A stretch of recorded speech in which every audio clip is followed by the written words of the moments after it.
Samantala, kaugnay naman sa insidente sa Bajo de Masinloc kung saan dinikitan at binuntutan ng isang Chinese Navy helicopter aeroplano ng BFAR nitong Martes. Makakapanayan po natin Undersecretary Alexander Lopez, tagapagsalita ng National Maritime Council. Yusek Lopez, magandang umaga po. Magandang umaga, Higan. Ivan po.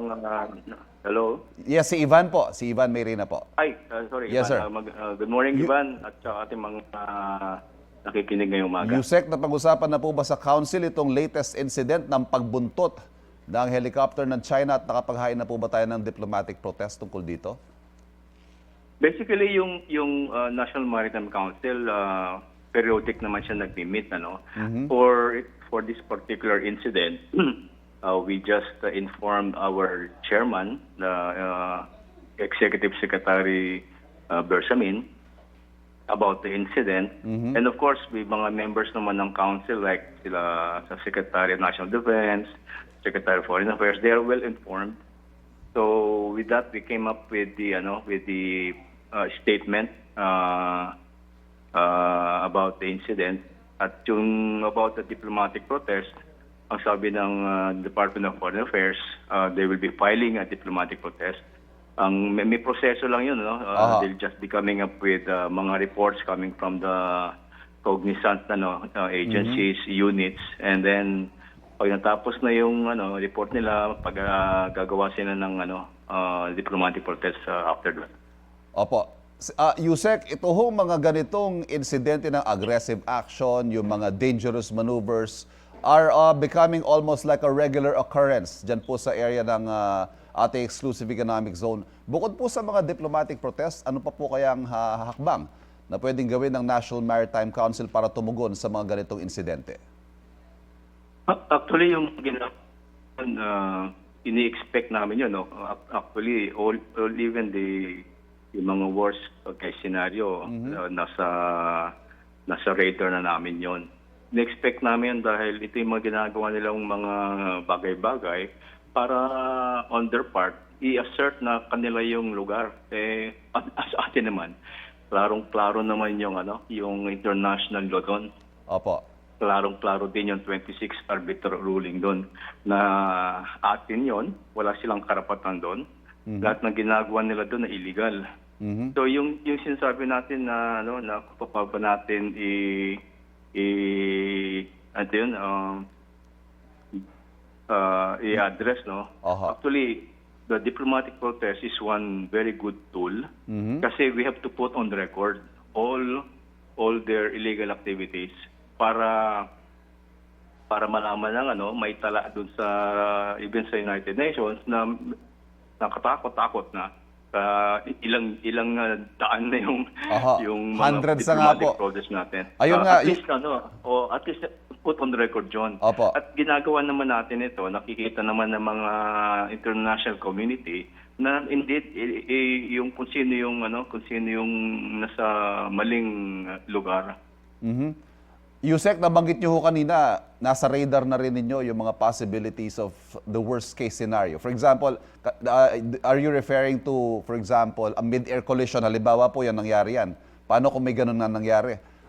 Precisely. Opo. What sort of response are we considering pag sakaling mangyari nga po yung ganitong worst case scenario binabanggit ninyo? Well, yung mga ganun, these are red lines na binanggit nating presidente yon. Red lines ito mga ito.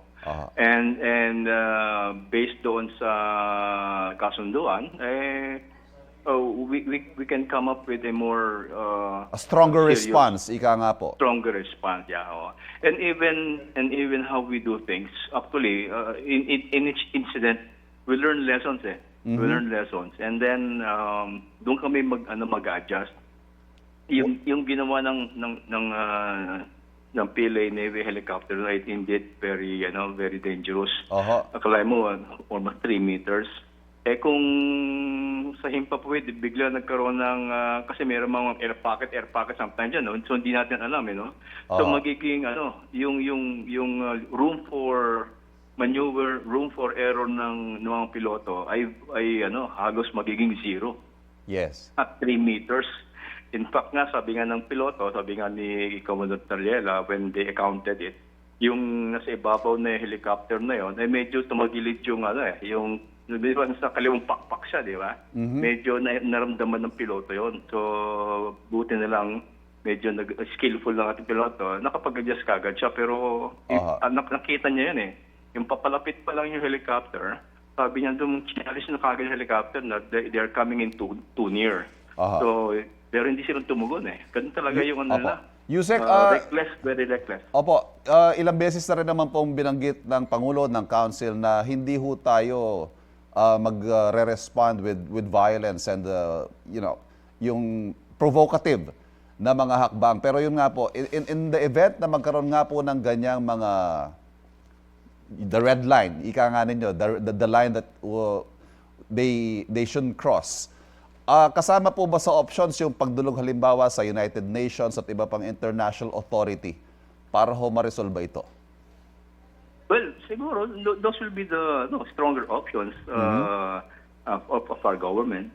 So, kaya again nga, yung lahat ng mga sinalang ganyan, meron na kaming naka-active na na calibrated actions doon. Graduated, ika nga.